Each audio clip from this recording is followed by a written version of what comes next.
सो good morning students. So बेटा आप Domar model है जोड़ा मैं थोनों अदरवाइज जोड़ा है ऑडियोज़ के थ्रू दसता सी। ठीक है, बेसिक एग्जाम्पशनस एक बार दोबारा दस दिनी हाँ।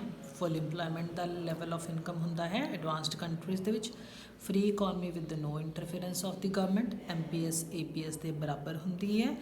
प्रोपेंसिटी टू सेव तो कैपीटल कोफिशिएंट असीं मन के चलते हैं कॉन्सटेंट होंदे ने। बिना किसी टाइम तो जड़ियाँ एडजस्टमेंट्स ने इकॉनमी चो हो जांदियां ने। ठीक है, डेप्रीसीएशन है उन्होंने असीं कॉस्ट ऑफ रिप्लेसमेंट दे नाल मैजर करते हाँ। किसी भी रिसोर्स की कोई शॉर्टेज नहीं आती। इन्वेस्टमेंट ते सेविंग उस समय दी लैंदे हाँ। इकनॉमिक सिस्टम एक क्लोज्ड सिस्टम होंदा है। YD level of effective demand है। YS level of effective supply है। K रियल कैपिटल है। नैट इन्वेस्टमेंट है किद्दां हुंदी है जो रियल कैपिटल दे विच कोई चेंज आती है। Alpha margin propensity to save है। Then this is productivity of capital. ठीक है, सो फंक्शनल रिलेशनशिप फस्ट है जी डिमांड साइड। डिमांड साइड नूं किन्स मल्टीप्लायर दे नाल एक्सप्लेन किया है।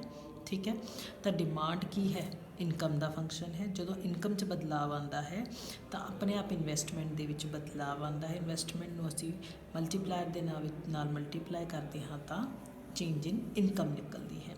सो जो ही लैवल ऑफ इन्वेस्टमेंट कोई चेंज आती है तो नैशनल इनकम चेंज आती है। जो इन्वेस्टमेंट इनक्रीज होगी लैवल ऑफ इनकम वधूगा। जो लैवल ऑफ इन्वेस्टमेंट घटूगी लैवल ऑफ नैशनल इनकम घटूगा। सो इफेक्टिव डिमांड की है it is inversely related to what marginal propensity to save.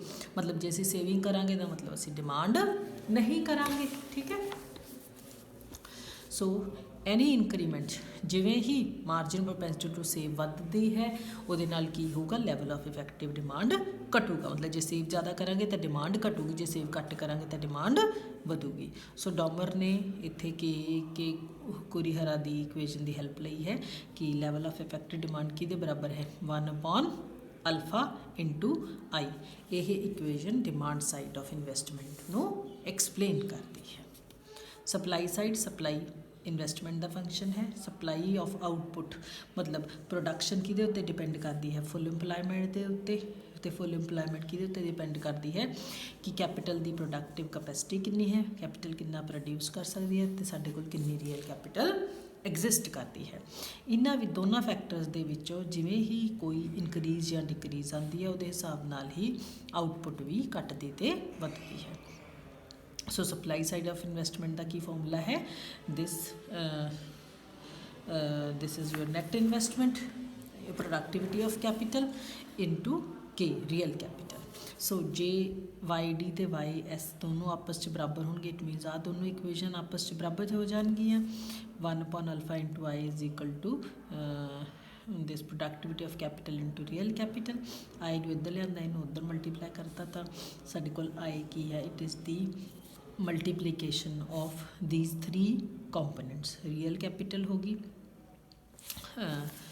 Alpha थोड़े कोल होगी बेटा मार्जिन प्रोपेंसिटी टू सेव तो this is your productivity of capital. ठीक है, सो इक्वेशन की एक्सप्लेन कर दी है कि अगर असी स्टडी ग्रोथ नू मेनटेन करना है, अगर असी स्टडी होंदा है वो ग्रोथ जिहड़ी चलती रहे उसनू मेनटेन करना है। एंड इट इज़ पॉसीबल किवें हो सकता है जदों असी इन्वेस्टमेंट नू saving income ratio capital productivity ते कैपिटल स्टॉक तिन्हां नू आपस च मल्टीप्लाई कर दिंदे हाँ।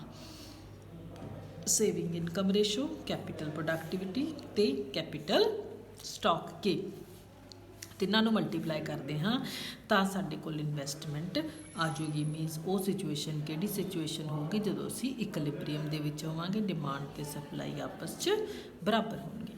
सो इस स्टेज के उत्ते जिहड़ा मॉडल है it needs increment to the demand as well as to the supply equation. तो इनक्रीमेंट का मतलब की है change delta YD is equal to 1/अल्फा into delta I. Delta YS is equal to this your productivity of capital into change in capital. So हुण ये दोनों आपस के बराबर करने वास्ते पहला असी चेंज इन रियल कैपिटल नू नैट इन्वेस्टमेंट के बराबर ले लाँगे क्योंकि डेल्टा K डेल्टा आई के बराबर होंदा है। डेल्टा K जगह ते मैं डेल्टा ਆਏ ਭਰਤਾ। ਹੁਣ ਜੇ दोनों आपस 'ਚ ਇੱਕ ਦੂਜੇ ਦੇ ਬਰਾਬਰ ਹੋਣਗੇ ਤਾਂ 1/α ਇੰਟੂ ਡੈਲਟਾ ਆਈ ਨੂੰ ਮੈਂ ਕਿਹਦੇ ਬਰਾਬਰ ਕਹੂੰਗੀ, ਦਿਸ ਪ੍ਰੋਡਕਟਿਵਿਟੀ ਆਫ ਕੈਪੀਟਲ ਇੰਟੂ ਆਈ ਦੇ ਡੈਲਟਾ ਆਈ ਦੇ ਨੀਚੇ ਆਈ ਲਿਆਂਦਾ, ਇਹਨੂੰ ਇੱਧਰ ਨਾਲ ਮਲਟੀਪਲਾਈ ਕਰ ਦਿੱਤਾ।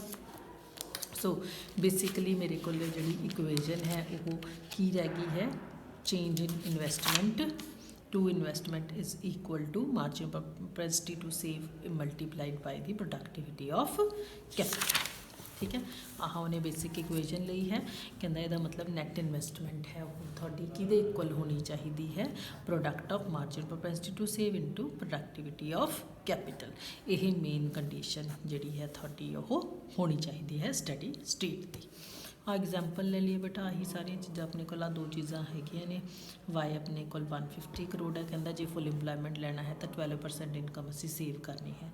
12% इनकम सेव का मतलब 150 का असी 12% कर लाँगे, वो साढ़े कोल की आ जूगी, इन्वेस्टमेंट आ जूगी।